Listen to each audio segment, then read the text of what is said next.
Good afternoon. Welcome to our weekly Schoeneck King briefing series on the coronavirus. For those of you who have been joining us on a weekly basis, welcome again. For those of you who are here for the first time, welcome as well. This is a series we've been putting on for our clients and friends to keep people updated on a variety of legal issues in a quickly evolving and difficult to comprehend crisis. Let me start, as I have tried to do every week, with a word of encouragement. Once again, we continue to be impressed with our clients and frankly with everyone's efforts to deal with this unique, troubling, and very difficult set of circumstances. So I think we all deserve an occasional pat on the back for the work we're doing and a little encouragement as we go forward. Today we want to start off with Jessica Moeller. Jessica is a partner in our Garden City office. And she's going to be talking about the Families First Act and some of the more complicated issues that can arise from navigating the notice and some of the statutory leave provisions. So, Jessica, take it away. All right. Well, thank you, Pete. And so I'm going to talk a little bit about some of these issues that have started to come up under the Family First federal law. And there's a couple of different areas that I'll focus on. First, though, I wanted to touch on some of these issues relating to notice. And now, what kinds of notice do we as employers need to provide our workforce about their potential rights under this law? And also, what notice do our employees need to provide us as employer if they find themselves in a situation where they may be eligible to take advantage of some of the benefits under this law? So first, in terms of the employer obligations to provide notice, we all should have by now at least posted our the Federal Department of Labor notice that has been published, and that notice would have been, it was available a few days prior to April 1st, and it should be posted at this point for all of our workforce. Now, obviously, quite a few of us have significant numbers, if not all of our workforce, working remotely, and so how do we go about posting this notice? So for any of us who are actually working still on site, the posting would have to be just the same as any other legal notice that we're obligated to post. Post it up on site in one of those conspicuous locations. In terms of though noticing for those of us who are working remotely, we can accomplish that posting by either emailing it or posting it to some kind of internal intranet site or some type of internal site where we communicate information to our employees. Now, conversely, what kind of notice do our employees need to provide us if they find themselves in a situation where they may need to take advantage of some of these benefits? So a lot of these questions have now been answered somewhat by the regulations, the temporary regulations that the Department of Labor issued a few days ago. Of course, some of the regulations have created additional questions that are now being asked, but to the extent the regulations have tried to, I think they have cleared up some confusion over what kind of notice needs to be provided. Now, in terms of the particular notice, we need to split apart the reasons for taking advantage of the leave into the what I'll call the non-child care reasons and the child care reason. And when I say the child care reason, that is now what has been known as the infamous reason number 5, I need to take care of my children or my child because his or her school is closed or child care is unavailable due to a COVID reason. So before I get to the child care notice provision, because that is a little bit different, I'll first go into what notice is needed for all of the other qualifying reasons under the Federal Act. And so that includes if I, as employee, if I am under a quarantine order, if I am having symptoms and seeking a medical diagnosis, if I have been advised by a healthcare provider to self-quarantine, or if I am caring for another individual who themselves is under a quarantine order or has been advised to self-quarantine by a healthcare provider. So with regard to those particular reasons, if an employee is seeking leave for one of those reasons, employer can require that employee to provide reasonable notice of the need for leave after the first day which the employee is seeking to take leave for. So what does that mean?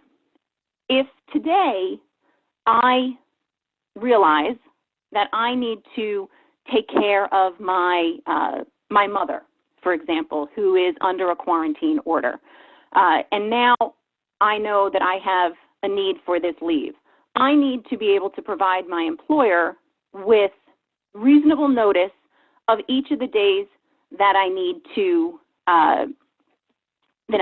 take this leave for. And so what is going to be reasonable notice is really going to be very fact-specific and dependent on each particular circumstance. But, reasonable notice would generally include things like the notice that I need to provide under my employer's general, usual, customary policies. So, for example, if under a policy I can call out from work 2 hours before my shift is supposed to start, that could be viewed as reasonable notice for needing to exercise my leave in this kind of situation where I need to take care of somebody. Or for example, if it's not a taking care of my mother who's under quarantine, if I need to be out and seek medical diagnosis if I'm having symptoms. What is my reasonable notice expectation under my employer's other policies? And that might be viewed as reasonable notice in these kinds of circumstances. But again, reasonable notice is going to be very fact-specific and dependent on the particular circumstances. And in terms of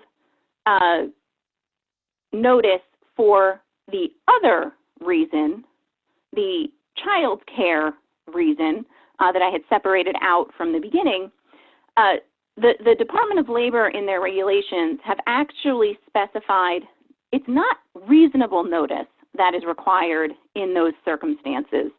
If my need for leave for child care due to a school closure or my child care provider being unavailable, if that need for leave is foreseeable, I actually must give notice as soon as practicable in advance of my need for that leave. And the regs actually go one step further and say, if I don't give that kind of notice, my employer could actually deny me the opportunity to take that leave, although as an employer, the Department of Labor does suggest give the employee an opportunity to cure any improper notice that is provided, and try and work with the employee to get whatever additional or proper notice would need to be provided before actually going forward and denying that leave. But the Department of Labor has recognized that the notice for a child care reason due to the school closure is going to be different and is going to be required as soon as practicable, as opposed to the reasonable notice that is permitted for the other qualifying reasons. Pete, was there a question on this point before I move on? No, but we do have a couple questions. Let me just pose them as we go here. So, there were some questions regarding, the coverage of threshold of 500 employees. If you have more than 500, would you need to post this notice, and are you covered? And also, maybe quickly, you could touch on the relationship between, the 80 hours under federal law and the New York State paid leave provisions. Sure. So in terms of the employee threshold, that actually gets into the very next point that I was going to be speaking about. And so if you are an employer who has 500 and more employees, technically you are not covered. You're not a covered employer under the federal statute, even though you would be covered under the New York State statute. For the purposes of the federal law, you're essentially going to be too large to be covered. However, there are possibilities, depending on how any potential workforce reductions may be instituted over the coming weeks. There is a possibility that even though today you had more than the 500 employee threshold and are not covered, if you do institute certain reductions, if you have a layoff, if there's furloughs, you actually might end up coming within the scope of coverage for the federal law in bringing yourself down effectively under the 500 employee threshold. And at that point, you would be covered, and you would have the obligation to post the notice and provide the leave as any other covered employer would. Now, in terms of determining when you make that count, it's important to also point out that as opposed to the New York State law that requires the employee count for coverage to be made as of January 1, 2020, for the federal laws, the employee count is done every time an employee requests leave. The count is done as of the date the leave is requested. So even though today I might be too large to be covered, down the line, if somebody is looking to take leave, I would need to do that employee count down the line, and I very well might be covered at that point. Now, on the second question, in terms of the interplay between the amount of leave available under the New York State law and also the amount of leave, the up to 80 hours for full-time employees that would be available under the under the federal paid sick leave provisions. It's important to also look, if you're going to be covered by both of these laws, it's important to look at which set of law is going to actually provide the employee with more beneficial coverage. The New York State law, as we all know, is limited essentially to a very limited circumstance where the employee needs to take leave for due to a governmental or Department of Health mandated quarantine or isolation order. The federal law is going to be much more generous. And so if the employee would get more generous benefits under the federal law than they would under the state law, then you look to the federal law, and you would be able to, as an employee, be eligible for the up to 80 hours for a full-timer under those benefits. Now, there's a couple of additional points that the Department of Labor's regulations have also focused in on, which has answered a few of the questions that we've been seeing. One is with regard to the exemptions that are available to employers under the federal law. Now, under that statute, the employer has the ability to opt out all healthcare provider and emergency responder personnel.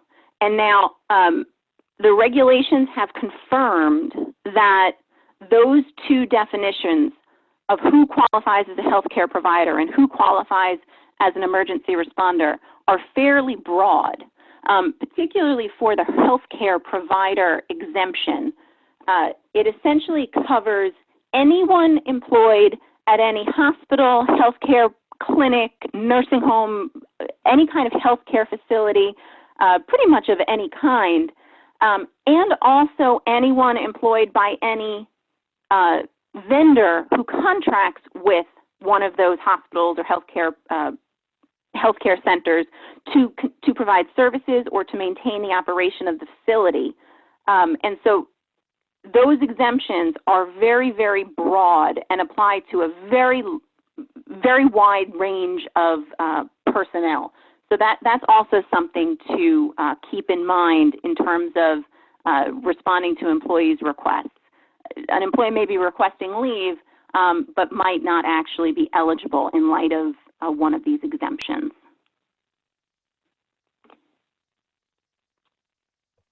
Now, Jess, I'm sorry. I thought you were done. Go right ahead. I was going to ask you if there's anything else, Pete.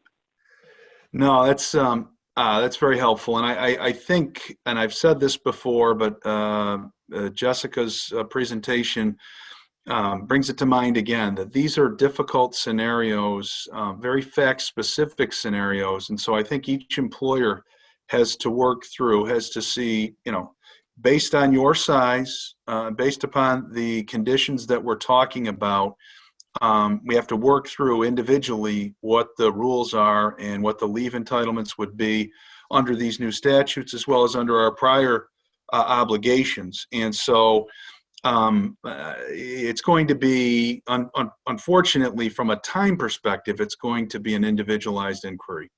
And I think, the more questions we answer in a lot of cases, the more questions arise. So thank you, Jessica. Let's move on to Sarah. And one of the things that I think a lot of people have been, concerned about and trying to address here is, what about the financial condition of, frankly, our own businesses, but those businesses with whom we partner.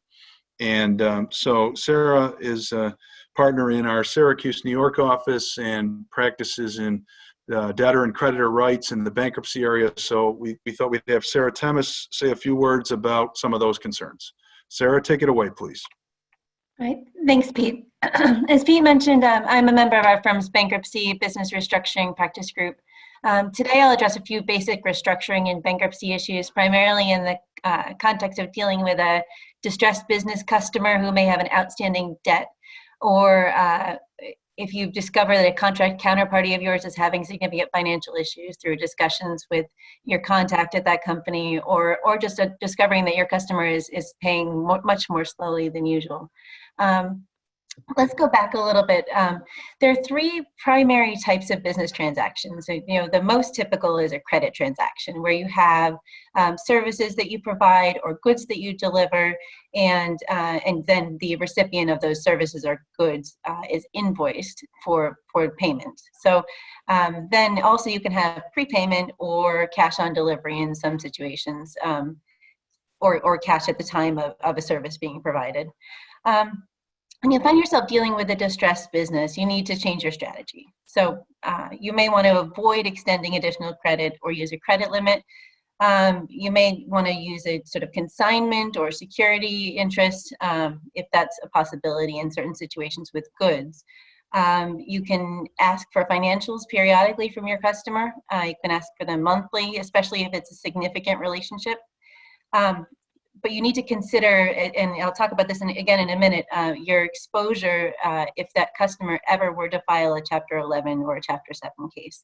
So sometimes if you're paid after you've exerted some pressure on your customer to pay you, those payments can be clawed back by a bankruptcy trustee or by a debtor in possession in a Chapter 11 case. So I guess next slide. So before a bankruptcy case is filed, or even if one is never filed, you need to look at a couple different things. Assess whether or not you have a contract and you can determine whether or not that contract is something that you want to live with long term. So if there's a termination right that you may have under that contract, you may want to look at that before any bankruptcy case is filed, because it's hard to get out of a contract once a bankruptcy case is filed, if that contract is with a party that wants to keep you performing. You should review the risks under the contract if you must keep performing. You should also look at whether or not you can potentially amend that agreement and change your payment terms, or also change potential termination dates if possible. It's good to get paid. It's always good to get paid. We tell our clients that having cash in the door and having to have it returned and clawed back by the trustee is better than not being paid at all, because at least you have something in your hand and you can work with that. But you should be aware of preferential transfers. And I think most business owners and most people who ever had to deal with outstanding accounts receivable have looked at the idea of preferential transfers. So a preference is something that's really hard for many businesses to understand. It's often a double hit. You usually have a claim against your customer, potentially, if they file a bankruptcy case, and also then they're going to be asking for money back that you already received. So it's sort of a double insult there. A clawback of a preference payment is it's easier to understand if you're looking at it from a public policy standpoint. That section of the bankruptcy law was put into place to discourage creditors from racing to the courthouse to dismember the debtor, and that's a direct quote from the legislation. To discourage a free-for-all and a sort of picking up the pieces as quickly as possible. So it's also to promote an equality of distribution by requiring any creditor that receives a payment to disgorge that payment and to put it sort of back in the pool where it is distributed again to other entities, anyone who potentially could have a claim. So there are certain transactions that are just not preferences, and you should be aware of those, because this links a little bit back to what I was talking about before, different kinds of business transactions. So cash in advance, cash on delivery, payment of a secured loan, and payments from earmarked funds, none of those are preference payments. So if you receive a payment that way, there's no preference exposure. There's no risk of a clawback. So that's always a benefit in that situation. There are two main defenses to a preference action. If you are paid in the ordinary course of business, if it's ordinary terms, if you receive payments from this customer every 30 days and it continues that way, that is generally a defense to a preference action. Or if you extended new value or new credit after you receive that payment, then that's generally a defense to a preference action. So next slide. Hey, Sarah, real quick. Yeah, sure. There's a question here about if a client is asking for more generous payment terms, granting a change from net 30 to net 60. Is there a way to structure this in the ordinary course, to have a defense against a preference claim? So if they're asking for more generous payment terms, I would be concerned that you're getting into a situation where there may be a financial distress issue. It would still be an extension in either direction, could still be a preference, an extension of more generous payment terms or less generous payment terms. Those have both been found to be preference actions that were not defensible necessarily. So what I would say in that situation, if you have a customer asking for more generous payment terms and you're able to get something else or limit their credit, or put a cap on it, or in some way have a ask for a security interest if one's available, if their secured creditor doesn't have a full interest in everything, and there are other ways that you can protect yourself in that context. But yeah, that would be a warning sign to me. Makes sense. Okay, thanks. Okay. So then going on to doing business with a company in Chapter 11. So let's assume that your hypothetical customer has actually filed a Chapter 11 case. So there's two really good things about that situation. First, your claim for ongoing work for that customer is going to be an administrative claim. That means it must be paid first before any payments are made to pre-bankruptcy creditors. So you essentially have a good, solid way of being paid from that debtor in a Chapter 11 case. There's also transparency in Chapter 11, and this is the chapter of the Bankruptcy Code that allows a business to reorganize. This is not, just to go back a little bit, this is not a Chapter 7 liquidation, but if a business is moving forward, still operating, then they're in Chapter 11. You also have a significant degree of transparency. So you'll have access to publicly available documents such as the schedule of assets and liabilities, monthly operating reports, and other documents that need to be filed with the court on a regular basis. So you'll know what that debtor has in terms of assets to be available to pay you going forward. So there are some advantages to having your customer or a business in Chapter 11 and being able to manage that relationship going forward. Then you need to look at whether or not you have a contract. So if you do have a contract, you need to keep performing under that contract. And it seems grossly unfair, especially when you may have an outstanding claim against that debtor. That debtor needs to pay you going forward after the bankruptcy case. The best practice is to confirm that the debtor intends to pay you post-bankruptcy and they're not just going to reject your contract after a couple weeks of you performing. You can also seek to force the debtor to assume or reject your contract to make a decision right away as to whether or not they want to continue that contractual relationship. Next slide. So assuming you have a claim in the bankruptcy case, so this, if you have a pre-petition claim at the time of the bankruptcy filing, you're going to want to file a proof of claim. When you file a proof of claim in a bankruptcy case, you're asking to participate in any distribution. And for the most part, you need to file a proof of claim on the form provided by the court and attach supporting documentation, such as a contract, invoices, or any other evidence of your claim against that entity. You need to be aware that filing a claim may subject you to a bankruptcy court's jurisdiction, and you'll want to reach out to your counsel to discuss that in a little bit more detail. If there may be claims that entity may have against you, you may be subjecting yourself to the bankruptcy court's jurisdiction, and that could become important in certain situations.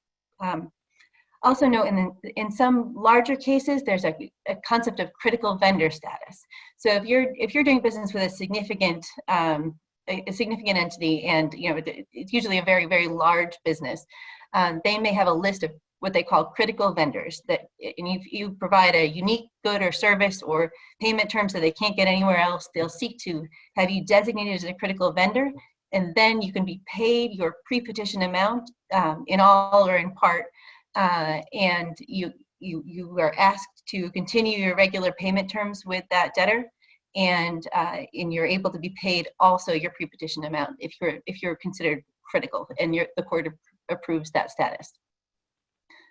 You can also get priority payments in bankruptcy case for goods that were shipped within 20 days of the bankruptcy filing. So you'll be entitled to a priority claim that gets paid with the administrative claims in the bankruptcy case and before all the pre-petition claims. There may be components of your invoice that are not strictly goods, so those might not be entitled to a priority claim.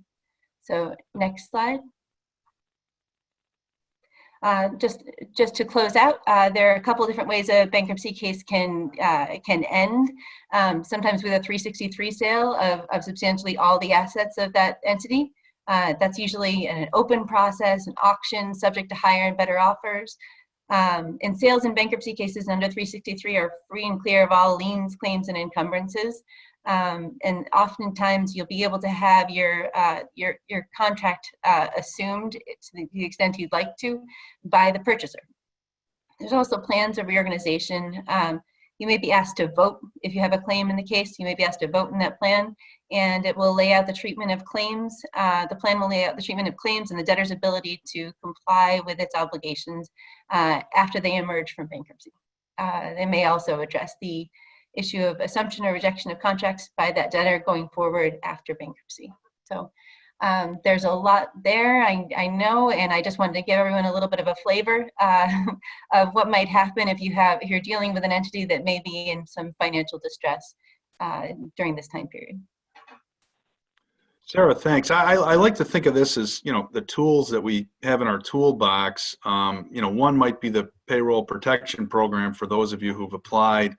One might be, kind of the safety net of benefits that are available, the unemployment insurance provisions in the event that you have to lay off your employees and you want to make sure they make it, through a rough period before you can call them back. And protecting yourselves on the creditor side, I think, is an important piece as well. So I want to turn now to John Elliman.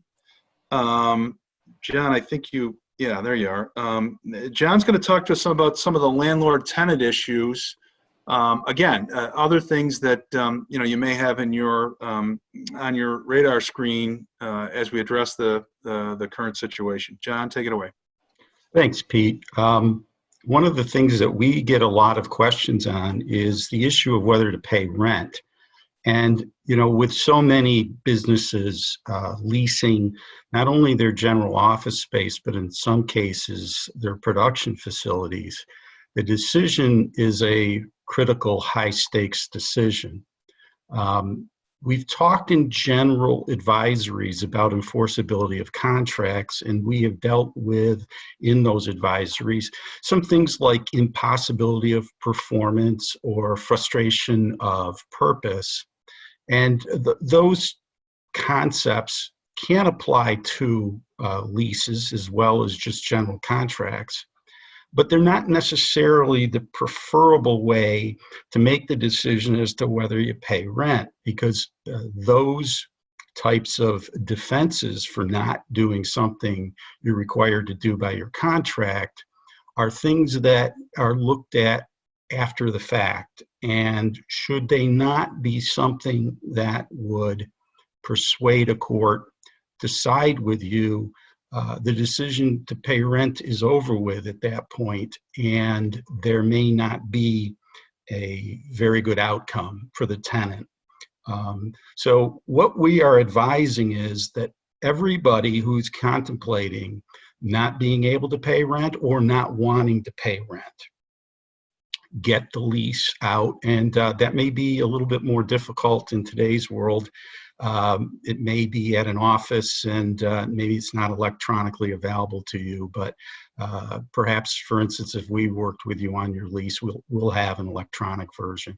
It's critical that we look at the terms of the lease, because the answer to whether you can pay, you can stop paying rent may turn on the terms of the lease. You probably have seen in other advisories reference to force majeure. It's a legal term used by lawyers, but if you think about it from a practical standpoint, it's about what happens when a party doesn't have control over the events that put them in a position where they can't perform. It would seem as though that would be a great way to not have to pay rent. However, in most commercial leases of any degree of sophistication, there will be a carve-out from the applicability of that provision. And that carve-out will be to the effect the tenant still has to pay the rent, even if there is an act of God or other problem that may prevent us from benefiting from the contract in the case of leases, being able to use and occupy the space you rented. There are other concerns we have when we look at those provisions of the lease, and one of them is whether the lease contains a contractual right of the landlord to terminate the lease. The reason that we're concerned about that is there has been some misunderstanding amongst folks about what the present orders from Governor Cuomo provide. There's been a lot of orders. Some of them have dealt with things that people have heard about, like, for instance, a moratorium that's currently in place preventing evictions.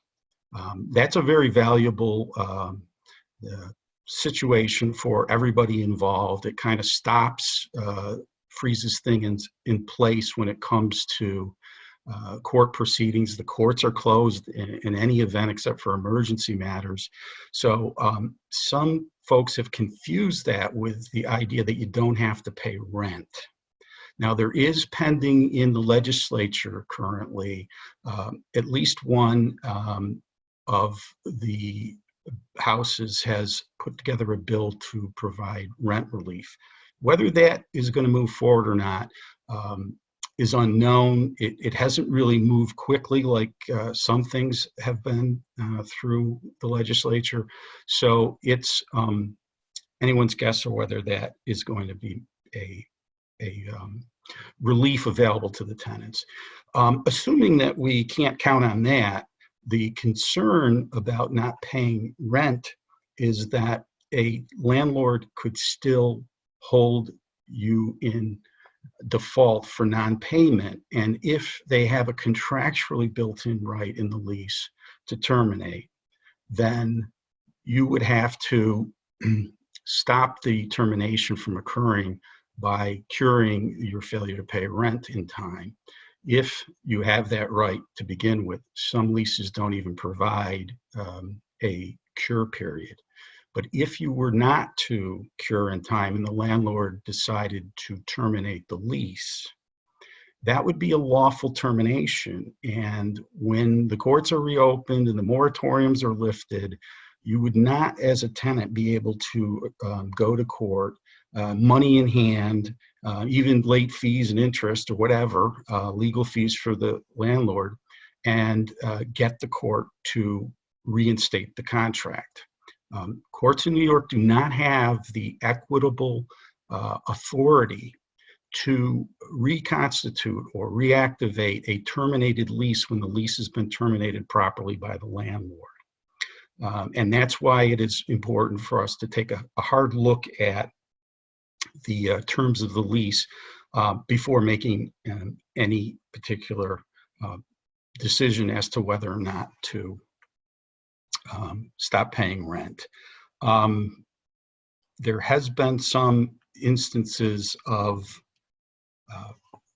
clients receiving notes from tenants indicating that they're not going to be paying rent. In fact, some of them, with regard to these large national tenants, especially in the retail sector, have actually been easily found if you go hunting for them on the internet, because they've been widely circulated as if they are a lawful defense to the payment of rent. They aren't, and what happens with regards to those non-payments is anyone's guess. But before we would expect a tenant to make a decision, we would strongly urge them to get the lease, let us take a look at it, or your lawyer take a look at it, and analyze what your options are. With that, Pete, I think we've hit the spot here that I needed to emphasize, and if there's any questions, I'd be happy to answer. John, I appreciate it. Very helpful. Again, the simple advice here is whichever of these issues are on your mind, be sure to do your homework and feel free to reach out to your bond attorney, or if you're utilizing other attorneys to make sure you're comfortable with your approach. I want to turn it over to Hermes. Hermes and Katie Anderson, Hermes Fernandez, both in our Albany office. Hermes is a partner. Regulatory compliance and healthcare is his specialty. And this is a weekly feature that we've had, sort of the update from Albany, what's going on. Hermes, please take it away. Thanks, Pete. Good afternoon, everyone. I've got 8 minutes to go through really a survey of what's gone on over the last few weeks. Looking to see, there should be something popping up on your screen momentarily.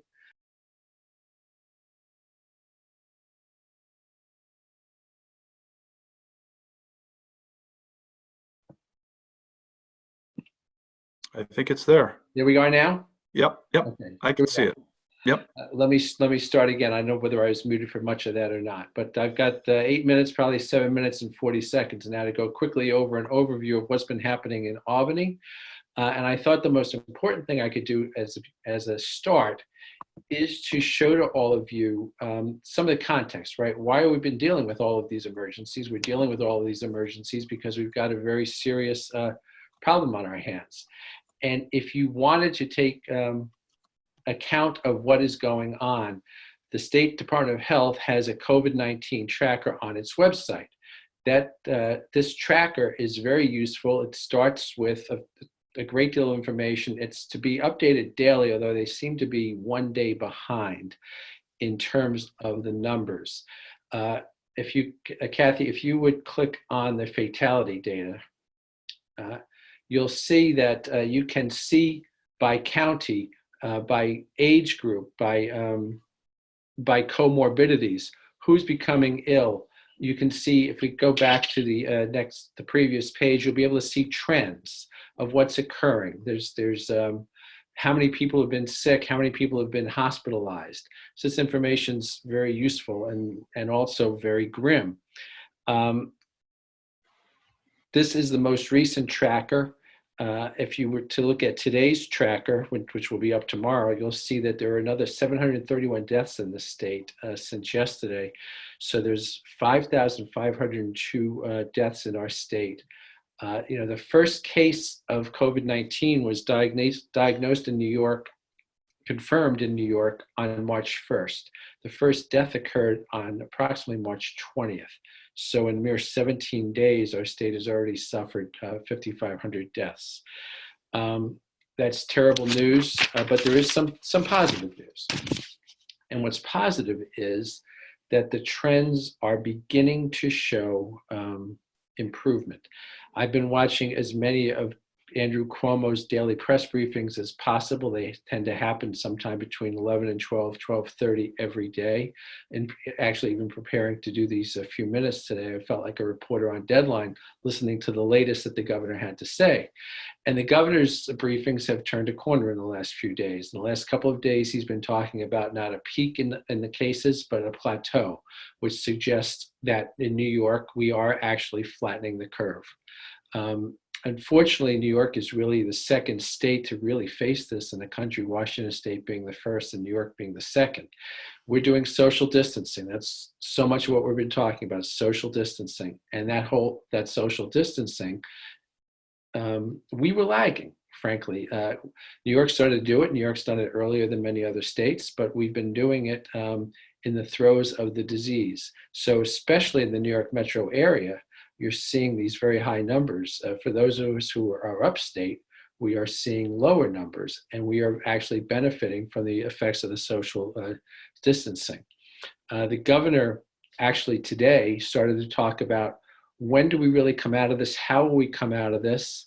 And he's talking about new antibody testing to identify who might be immune, who may be able to go out in the community without risking the health of others. And then looking at further testing in terms of who is actually sick, because there's belief now that there's a good 15-minute test, that test can be scaled. It allows many changes to occur in how we begin to approach this disease. Because overall, our approach to this disease, our only means of protection is avoidance. It's right, staying away from each other. That's where the social distancing comes from. So if I go on from that, if you could, Kathy, just click for daily trends. I think that's probably the most useful piece we could go to. You see how these numbers go up and down, but they are largely still up. The expectation is that those last 3 days you see, April 5, 6, and 7, show that flattening, showing a plateau, right? The 4 days before that, everything was up, up, up. Now there's a bit of a flattening. Hopefully we start to see those things dip soon. So let me go now to some of the changes that we've seen in laws and regulations in approaching these things. Social distancing, for one, the governor said today, and he said it yesterday, he's increasing the penalties for those who fail to abide by the social distancing rules to $1,000 from $500. I'm not sure the actual penalties are even $500, because one of the things that the governor seems to have learned to be a quite good tool is he's issued executive orders, but his last executive order now is several days old, probably more than a week at this point. But he has said he's issuing orders and then not issuing the orders. He is actually coaxing better behavior or the behavior he desires simply by saying he is going to do something. The governor did that with hospitals as well. There was the governor a couple of days ago talked about reallocating ventilators around the state, which meant when you got past what he was talking about, it meant taking ventilators from upstate healthcare settings and bringing them to downstate healthcare settings where we are at the peak of the plateau, while upstate there's still a lag. We expect to see more harsh conditions coming up in the next 2 to 3 weeks. The governor actually never issued the executive order. He's had the cooperation of the State Hospital Association, and he's identified 820 ventilators to move if need be. But he's done that without orders. So we've seen this in other circumstances as well.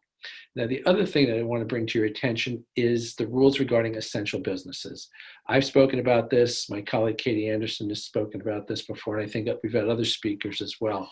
There's been no change in the guidance regarding who is an essential business or what is an essential business since March 27th. Normally, when we're talking in legal terms, that's a very, very short amount of time. Now we're talking about something that is 10 days ago and thinking, my God, why has there been no change in that amount of time? But the essential business rules remain. If you were an essential business, you can continue your business expecting to minimize your employees to the greatest extent possible, but that minimization determination is made by the business. If you're a non-essential business, you're supposed to be working 100% telecommuting, right? 100% from home, unless you are serving an essential business. And we can go through those and we have gone through those changes, so I won't spend much time on that. But the point I want to make there is those rules remain in place and they are being enforced. The Attorney General has on her website a call number. Local governments are enforcing those rules. Competitors are calling on on others. Employees are calling on their employers. The Attorney General, the Department of Labor, local governments, all enforcing. I've seen myself 5 different instances of companies being contacted by one or another government agency enforcing those rules. So pay attention to them. They continue. They're real, and that will cause damage to your business. A couple of other things I'll go through, and this becomes really a rapid fire review. The state budget passed on April 2nd. In terms of COVID-19, the most important thing to say is the state budget will be redone. The governor now has the authority to redo the budget. He will redo it by the end of this month. He can redo it again on June 30th, and he can redo it again on December 31st. With the legislative oversight, meaning the legislature would actually have to step in to affirmatively prevent the governor from doing that. Telehealth, which is an important means of people being seen by physicians, being seen by other healthcare providers, has been expanded. We'll see more of that. The Department of Financial Services is taking on prescription drug pricing. They have announced that they will be actively investigating any prescription drug price that increases by more than 100% over a 12-month period. And they can penalize companies for doing that. That could be a very significant change in the healthcare dynamic and in the cost of your employee benefits. A few other things. Health insurance premiums have been deferred until June 1st for consumers and businesses experiencing financial hardship. Life insurance premiums deferred for 90 days, property and casualty premiums deferred for up to 60 days, and that's for individuals and New York-based businesses having fewer than 100 individuals. If telehealth is used, there's a waiver of co-payments. The Division of Tax and Finance has announced that personal and corporate taxes, the payment of those taxes and the reports, right, your filings are delayed until July 15th. No penalties, no interest, regardless of the amount owed. And let me finish with this, last two points. We are not expecting the passage of any new laws. I know John mentioned the possibility of something regarding rent. The legislature is on recess. The legislature, which normally meets through the end of June or close to the end of June, is on recess, and they do have no scheduled legislative sessions until the leaders of the 2 houses call the legislature back to Albany. We don't expect that to occur at least until May, and probably later than that. The governor has extended his emergency order regarding social distancing, regarding essential businesses. So the shutdown of most of our comings and goings, our daily life, is through April 29th now. Schools are closed through April 29th. Regents exams have been postponed. In fact, the Regents exams have been now canceled. That happened yesterday. So we have that process. We're looking at least through April 29th. Don't expect the legislature to come back. My final point is the state agency websites, most of them have a coronavirus page. If your business is regulated by one or more agencies, and who isn't in New York, take a look at those agencies' websites. Most of the agency websites have information regarding coronavirus. Most of them will refer you back to the governor's page or to the Department of Health's page. You want to pay a little bit of attention there and avoid that happening so you can see what's happening with that particular agency. Stay on the agency's website, look for its coronavirus information, and you will see whatever they may want you to know about what they're doing and how it can affect your business. With that, I can conclude. Thanks to all of you for listening. Peter, that's it for me. Hermes, real quick before I let you go. One thing is no new laws, but we could see new executive orders, right? The governor has that authority. We could see new executive orders. We could see new emergency regulations. Executive orders have a shelf life of 30 days. These emergency executive orders have a shelf life of 30 days. So I expect to see quite a few executive orders simply extending executive orders, and we may see more. The emergency regulations also have shortened lives where the agencies, if they want to make them permanent, they have to go through notice and comment rulemaking. But yes, we could see new EOs and we could see new regulations.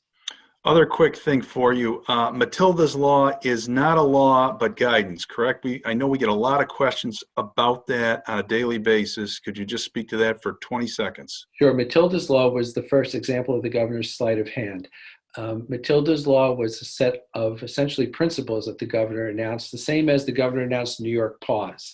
Not all of it is included in the executive order. There's a couple of items in Matilda's Law that's actually covered by executive orders, but the most significant pieces of Matilda's Law, which said people over 70 must stay away from each other, is not in any executive order. It was up as a press release. It is not a law. Thank you. We ran over a little bit, folks, but we do appreciate you sticking with us and your attention today. A lot of varied and I think valuable content. Thanks to all our clients and friends for attending on a weekly basis. We will be doing pop-up webinars as appropriate on developments. And once again, everybody stay safe, and we'll talk to you soon.